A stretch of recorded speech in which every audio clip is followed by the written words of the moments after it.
السلام عليكم ورحمة الله وبركاته.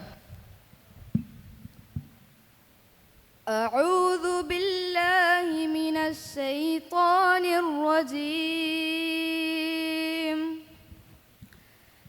بسم الله الرحمن الرحيم.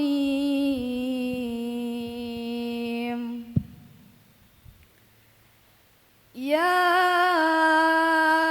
أيها الناس اتقوا ربكم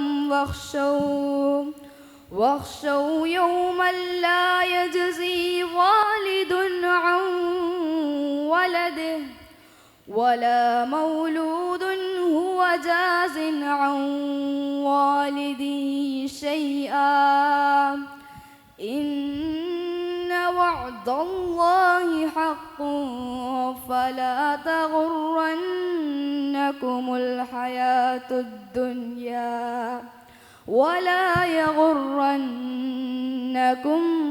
بالله الغرور.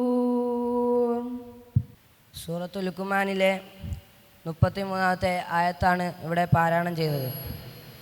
ഇതിൻ്റെ അർത്ഥം എന്നത്, മനുഷ്യരെ, നിങ്ങൾ നിങ്ങളുടെ രക്ഷിതാവിനെ സൂക്ഷിക്കുക.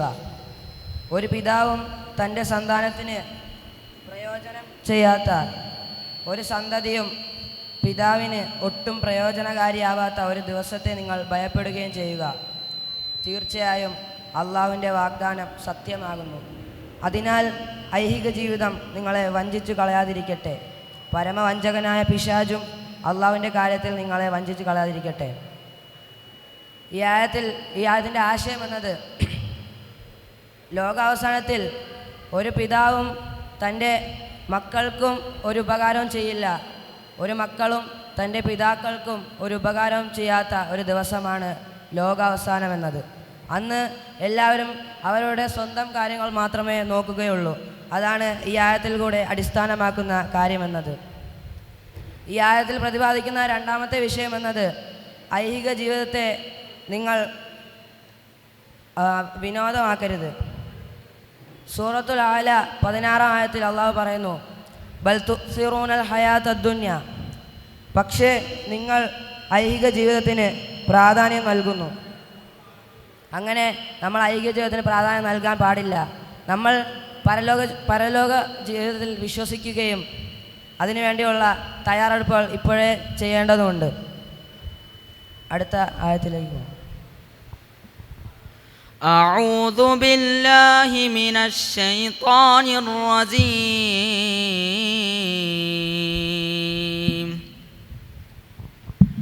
بسم الله الرحمن الرحيم. إن الله عنده علم الساعة وينزل الغيث ويعلم ما في الأرحام وما تدري نفس ماذا تكسب غدا وما تدري نفس بأي أرض تموت إن الله غفور رحيم. സൂറത്തുൽ ലുഖ്മാനിലെ തന്നെ 34-ാമത്തെ ആയത്താണ് ഇവിടെ പാരായണം ചെയ്തത്. ഈ ആയത്തിൽ അള്ളാഹു ചൂണ്ടിക്കാണിക്കുന്നത് ഇങ്ങനെയാണ്: തീർച്ചയായും അള്ളാഹുവിൻ്റെ പക്കലാണ് അന്ത്യസമയത്തെ പറ്റിയുള്ള അറിവ്. അവൻ മഴ പെയ്യിക്കുന്നു, ഗർഭാശയത്തിലുള്ളത് അവൻ അറിയുകയും ചെയ്യുന്നു. നാളെ താൻ എന്താണ് പ്രവർത്തിക്കുക എന്നത് ഒരാളും അറിയുകയില്ല. താൻ ഏത് നാട്ടിൽ വെച്ചാണ് മരിക്കുക എന്നും ഒരാളും അറിയുകയില്ല. തീർച്ചയായും അള്ളാഹു സർവജ്ഞനും സൂക്ഷ്മജ്ഞാനിയുമാകുന്നു.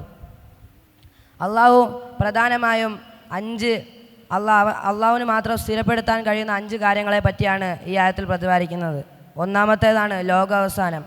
അത് എപ്പോൾ എവിടെ വെച്ച് നടക്കുമെന്ന് അള്ളാഹുവിന് മാത്രമേ പറയാൻ കഴിയുള്ളൂ. 2, മഴ. അത് എപ്പോൾ എവിടെ പെയ്യണം എന്നെല്ലാം അള്ളാഹുവാണ് തീരുമാനിക്കുന്നത്. 3-ാമത്തെ കാര്യമാണ് ഗർഭസ്ഥ ശിശു. അത് ആണാണോ പെണ്ണാണോ, അത് ബുദ്ധിയുള്ളതാണോ ബുദ്ധി ഇല്ലാത്തതാണോ വല്ല അംഗവൈകല്യമുള്ളതാണോ എന്നെല്ലാം തീരുമാനിക്കുന്നത് അള്ളാഹു ആണ്. നാലാമത്തേതാണ് നാളെ നമ്മൾ എന്താണ് പ്രവർത്തിക്കുക എന്നത്. നാളെ നമ്മളിപ്പോൾ ഇവിടെ ഇരിക്കുകയാണ്, പക്ഷെ നാളെ ഈ സമയം നമ്മൾ എന്താണ് പ്രവർത്തിക്കുക എന്ന് നമുക്ക് ആർക്കും ഉറപ്പിച്ച് പറയാൻ കഴിയുകയില്ല. അഞ്ചാമത്തെ കാര്യമാണ് നാളെ നമ്മൾ എവിടെ വെച്ച് മരിക്കും എന്നുള്ളത്.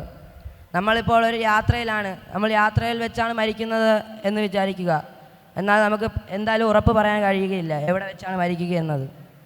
എന്നാൽ ഒരു കാര്യം നമുക്ക് ഉറപ്പിച്ച് പറയാം, നമുക്ക് മരണം ഉണ്ട്. ഖുർആൻ പറയുന്നു, കുല്ലു നഫ്സിൻ ദായിഖത്തുൽ മൗത്ത്, എല്ലാ ആത്മാക്കളും മരണത്തെ രുചിക്കുക തന്നെ ചെയ്യും. അതുപോലെ ഈ പറഞ്ഞ കാര്യങ്ങളെല്ലാം അള്ളാഹുവിന് മാത്രമേ സ്ഥിരപ്പെട്ട് പറയാൻ കഴിയുകയുള്ളൂ. അത് നമ്മൾ വിശ്വസിക്കുക. അടുത്തത് ബിസ്മില്ലാഹിർ റഹ്മാനിർ റഹീം. മസലുൽ ലദീന ഇത്തഖദൂ മിൻ ദൂനില്ലാഹി ഔലിയാ കമസലിൽ അൻകബൂത് ഇത്തഖദത് ബൈതൻ വഇന്ന ഔഹനൽ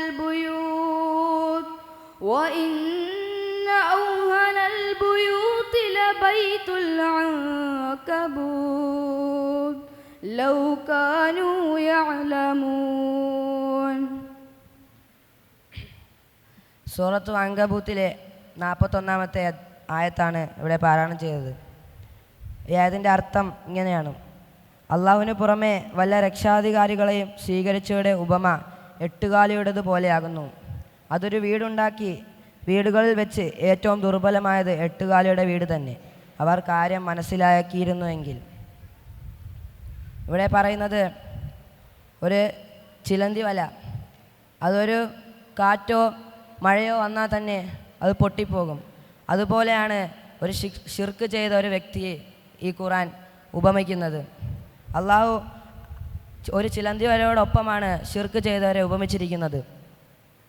പിന്നെ ഈ ആയത്തിൽ നിന്ന് നമുക്ക് മനസ്സിലാക്കാൻ കഴിയുന്ന മറ്റൊരു കാര്യമെന്നത്, ഈ ചിലന്തി വല ഉണ്ടാക്കുന്നത് പെൺചിലന്തികളാണ്. നമ്മളെ ഒരു കുടുംബത്തിൽ ഒരു സ്ത്രീ നല്ലൊരു കുടുംബ നിലനിൽപ്പുണ്ടാകണമെങ്കിൽ നമ്മളെ കുടുംബത്തിലുള്ള എല്ലാവരോടും ഒരുമിച്ച് ഓരോ പ്രശ്നങ്ങൾ വരുമ്പോൾ അതിനെ നേരിടുമ്പോഴാണ് ഒരു നിലനിൽപ്പുള്ള ഒരു കുടുംബം ഉണ്ടാകുന്നത്. അങ്ങനെ ഒരു കുടുംബം ഉണ്ടാക്കാൻ നമുക്ക് സാധിക്കട്ടെ എന്ന് പ്രാർത്ഥിക്കുന്നു. അള്ളാഹു ഈ ഖുർആനെക്കുറിച്ചും മറ്റും ആഴത്തിൽ മനസ്സിലാക്കാൻ നമുക്ക് തൗഫീഖ് നൽകി അനുഗ്രഹിക്കുമാറാകട്ടെ എന്ന് പറയുന്നുകൊണ്ട് ഞാൻ നിർത്തുന്നു. വാഹിറു ദഅവാന അൽഹംദുലില്ലാഹി റബ്ബിൽ ആലമീൻ. അസ്സലാമു അലൈക്കും.